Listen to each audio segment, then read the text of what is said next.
সেটি যেমন ধ্বংসের পথে এগিয়ে আসছে, তেমন এই বাংলা এগিয়ে আসছে একটা যেমন রাজনীতির জোয়ারে।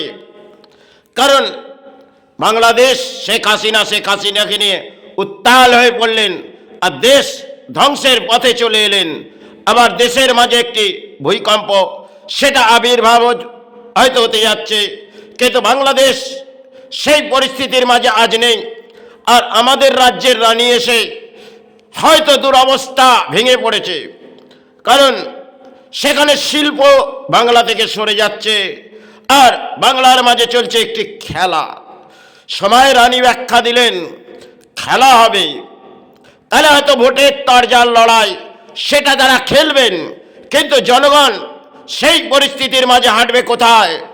কারণ একটি শপিং মল গড়ে দেবো আর দেশের মাঝে কিছু এনজয় দেখিয়ে দেবো, সেবা চালাও, এটা কি রাজ্যের পরিস্থিতি?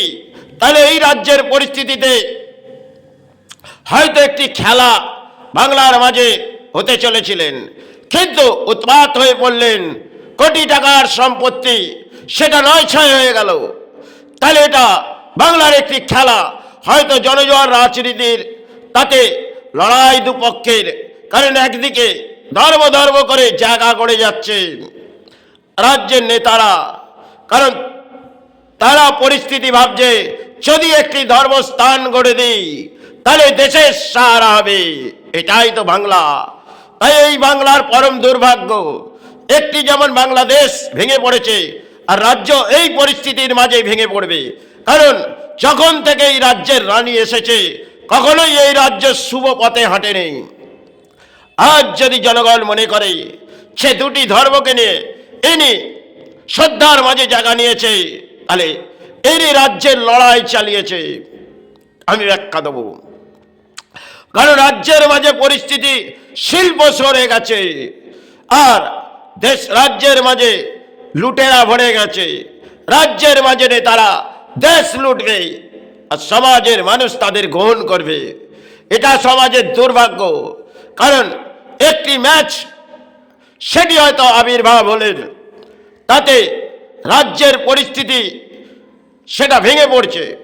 কারণ একটি মন্দির গড়ে দিলাম, দেশের রাজ্যের প্রশাসন থেকে আরম্ভ করে কিছু দান দিয়ে দিলাম, যাও তোমরা ধর্মের প্রচার করো, আর যাও পুরোহিত পাঠিয়ে দিলাম, কিছু সেবা চালাও। আর একটি মসজিদ, সেটাও রাজ্যের মাঝে আবির্ভাব যেভাবেই হোক হবে। কারণ রাজ্যের মাঝে পরিস্থিতি অত্যন্ত দুর্ভাগ্য এসে গেছে।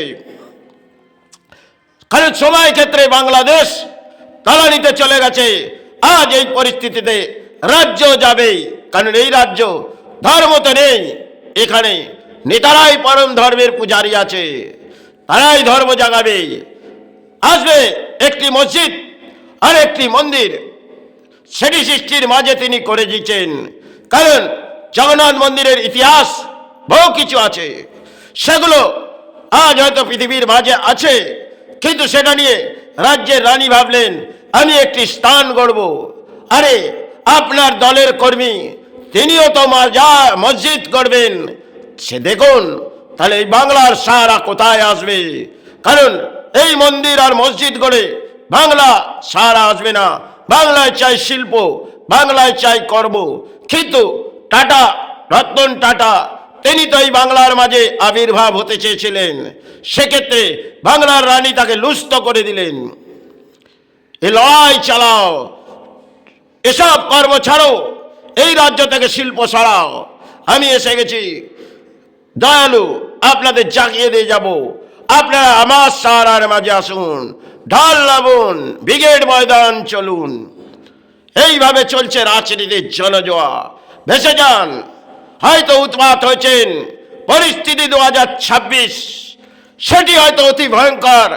এই প্রকৃতির খেলা না আসে, বাংলাদেশ যেমন পরিস্থিতির মাঝে দুর্ভাগ্য নেমে পড়েছে, হয়তো আজ রাজ্যের পরিস্থিতি সেটাও আসবে।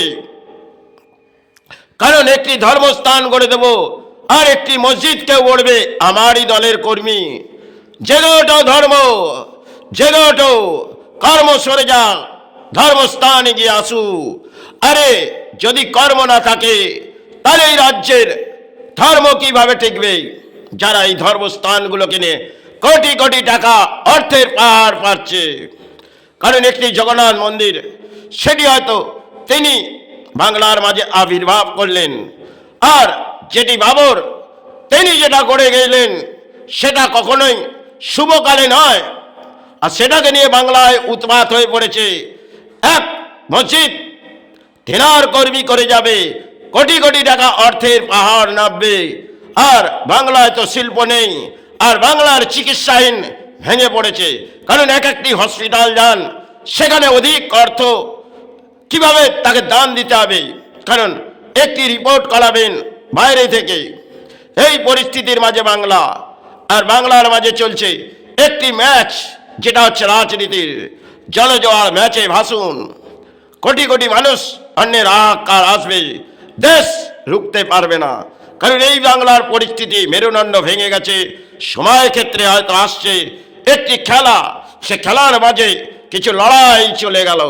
এটাই তো বাংলা। পরম দুর্ভাগ্য, এই রাজ্যে থাকা যায় না।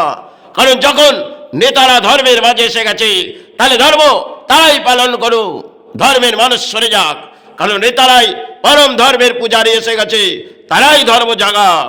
এটাই কামনা করে আমি শেষ পথে হাঁটছি। কারণ ধর্ম ধর্ম করে এরা চিৎকার করছে। করোনা কাল এসেছিল, তখন এক ময়দানে বেরিয়ে পড়লেন, খেলা হবে। এই খেলা জনগণ মেনে নিয়েছে। আজ ঢল নেমেছে রাজ্যের মাঝে। খেলা দেখুন, রাজ্যের পরিস্থিতি দেখুন। আসবে একটা খেলা, সেটা হয়তো অত্যন্ত ভয়ঙ্কর আসবে এই প্রকৃতিতে। কারণ কলির একটি দণ্ড আপনাদের পেতেই হবে। কারণ যখন উন্মাদ হয়েছেন ধর্ম, তখন তলানিতে পাঠিয়ে দিয়েছেন। তাহলে কলি আপনাকে একটি দণ্ড দেখাবে। একটি করোনা কাল দেখিয়েছে, আর একটি ভয়ঙ্কর দণ্ড আসবে 2026। দেখবেন উন্মাদ যতটা ধর্মে নিয়ে চেষ্টা করছেন, প্রকৃতির এক দণ্ডর খেলা হয়তো আবির্ভাব হবে। সময় আসতে চলেছে। তাই ধর্মের লড়াই থেকে আজকে মনে হয় কর্মের লড়াই এই সমাজে দরকার। যাই হোক, হয়তো ধর্ম করা যায়, কিন্তু এই রাজনীতি নেতারা তারাই ধর্ম পালন করুন, আর এই রাজ্য ধর্ম ধর্ম করে তারাই চিৎকার করে যাক। যদি কোনো ধর্মীয় মানুষ ব্যাখ্যা বলে, তাকে এই সমাজ তার ব্যাখ্যা গ্রহণ করবে না। যাই হোক, এই দেশের পরিস্থিতি, এই রাজ্যের পরিস্থিতি ভেঙে পড়ছে, মেরুদণ্ড ভেঙে গেছে, সমাজ লুপ্ত হয়ে পড়েছে। তাই এই ব্যাখ্যা আজ যায় না। জয় গুরু, জয় মাই।